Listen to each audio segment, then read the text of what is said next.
spooky, scary skeleton. I don't know the rest of this song, but I don't want to be copyrighted. So, hello everyone. Welcome back to my channel. My name is Charlie, and today we are going to be filling out our bullet journal theme for October.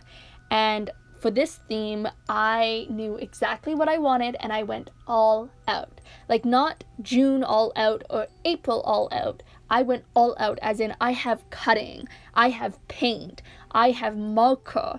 I don't have any pencil crayon, thank goodness, but I do spend a lot of time trying to blend things and make things pretty, and I use a lot of tape, and it was the bane of my existence trying to get that tape correct. But yes, so today we are going to go with, and if you didn't realize what this outline that I was just cutting with an X-Acto knife is, it's a tree.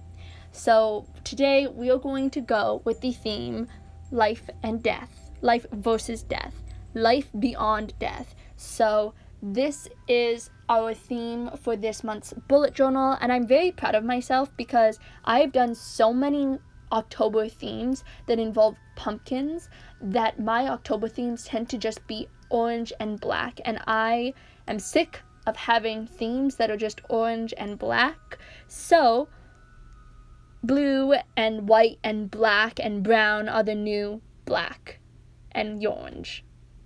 I feel like that's part of, what is it? Orange is the new black? That theme, but with blues. And not middle-aged men.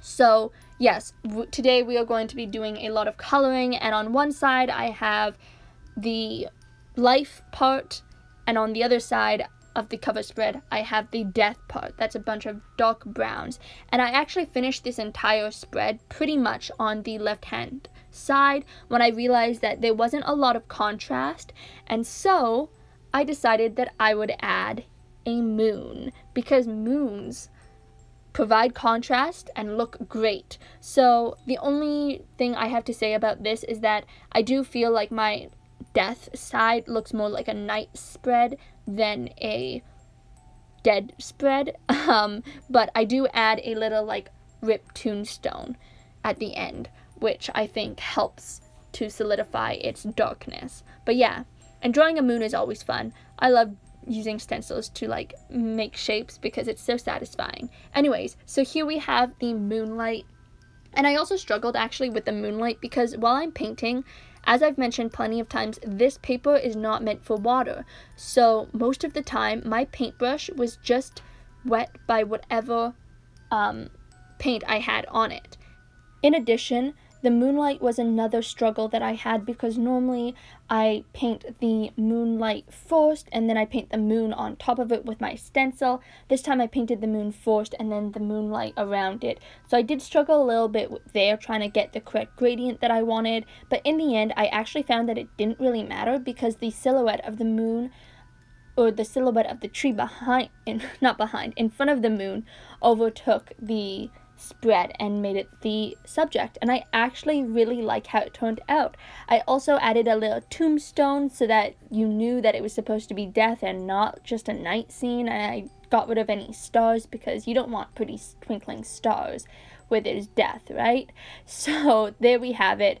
And then I worked some more on the good side by drawing a tree, another tree, with this time silver and gold paint and some brown paint, and so the tree itself looks almost magical, which I really like. And I didn't think it through because theoretically speaking, because this is the life side, the tree on the left should also be filled with leaves. So I debated making the tree on the left side like winter, but I decided not to do that because I really adored this color, and so all I did was add some green tint on the left hand stencil, and I found out that it didn't really matter. If anything, the green over the brown was so subtle that it just kind of made it seem like when you put the two sides together, it's just one full piece with day and night, and the tree behind it, it just looks like it's shadow, and it looks really cool. I love how it turned out. And then I decided to go in with my marker, sewing my head in a way, just to draw a little sign that says "this way to October." And I can't tell you what the font I used for October was. I wanted it somewhat gothy but somewhat normal because it's on the life side. So in the end, I just wrote out the word October and then added a bunch of lines through it. It doesn't matter, the tree is the main focus and I really like it. Now for this calendar spread, I did something really simple. Because I knew that my weekly spreads were going to be really intense, I decided that I would give myself a break for the calendar spread, and I fell back into something that I've done before in my calendar spreads that I think is really simple and adds a great pop of color, where I only painted half the spread. And not only does it have this cool goldenness to it, but in a way it looks complete and finished because of that tape, while also being minimal work. And I love the gold because it kind of reminds me of death, with Hades or Pluto, and being the god of riches, who is coincidentally also the god of the underworld. So there we have it, a very loose allusion. And then thankfully my black worked on the gold paint so that I could still see everything in all my lines. However, for the days of the week, I did go in with my white pen on the golden side, just so that I knew that I could 100% see it.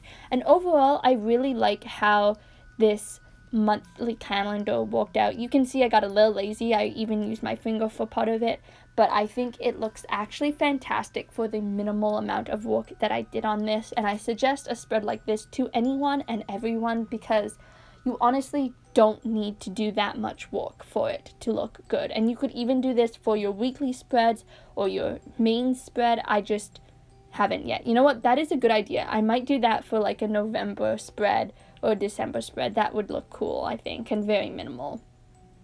Next, we have our weekly spread. And our weekly spread, y'all, oh my gosh, I loved it so much, but I spent so much time on this. Here is a time lapse of me trying to stick this tape down so that I could block off where I wanted all my blocks for actual writing to go in. And then in addition to that, I also drew out a bridge, so I had to cut out my bridge, and I almost cut through the paper. It gave me so much anxiety and it was so stressful. I ended up, while I was waiting for the paint to dry, because it took so long, just making a stencil for my next spreads. So I didn't have this issue. Yeah, I have a very love-hate relationship with painter's tape. So if anyone has any ideas, maybe a different brand or something, I'm just using the basic, not painter's tape, like the masking tape. If anyone has any ideas on another tape that's 10 times better, let me know, and 10 times easier to cut. Anyways, so here I am just painting the background, and I know that I said I would never do a background this way again like I did for April, but I loved it so much that I decided to put myself through all that pain and agony and do it again, because I loved it, and my love overcame my hate for it. So then I decided to also draw this bridge, and I've talked about this bridge more than once. So does anyone know what this scene is from? Our theme is life and death. Hints, hints, Disney, Pixar, anyone? So I'm actually drawing a scene from a movie. You have 3 seconds to type it down in the comments if you know what movie it is. It's okay if you don't, because I realized while I was doing all these touch-ups, as I pulled up the reference, that I actually got the bridge color wrong. It's kind of an orangish, reddish, yellowish gradient with like little flowers. Yeah. Can you guess? There's a dog. It's Coco.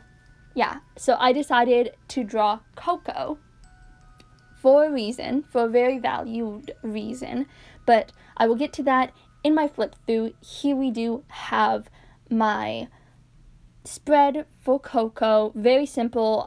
Because I realized that my bridge didn't look exact, what I ended up doing was just taking a sponge to get that, like the little small flower textures without actually drawing each individual flower, and I think it actually looked really nice. And then I took the stencils and put them over the blank spots, the blank white spots, so that I could just splash some yellow paint on for the lights in the background. I didn't want to draw each individual light, so here we have it, and I love the way it turned out. And so yeah, that is my entire spread. I didn't bother doing a week title for this spread. I think it says enough on its own. I do write in the numbers in big bold lettering, and yeah, even though I was stressed out while making this spread, I overall really did enjoy myself in watching movies while I did some art, and the outcome was fantastic. I love it as much as I love my April spread, though I have to admit I still think my April spread is my favorite. And then I cornered the pages to add that Book of Life essence, which is also a movie about life and death, and yeah. So thank you so much for watching. If you haven't already, please don't forget to subscribe down below. I post videos about writing and journaling and videos where I do art like this. And here we have it. The theme for October: death, life, life beyond death, and just plain death. And this next spread is Hades from Hercules. Okay, thank you so much. Bye!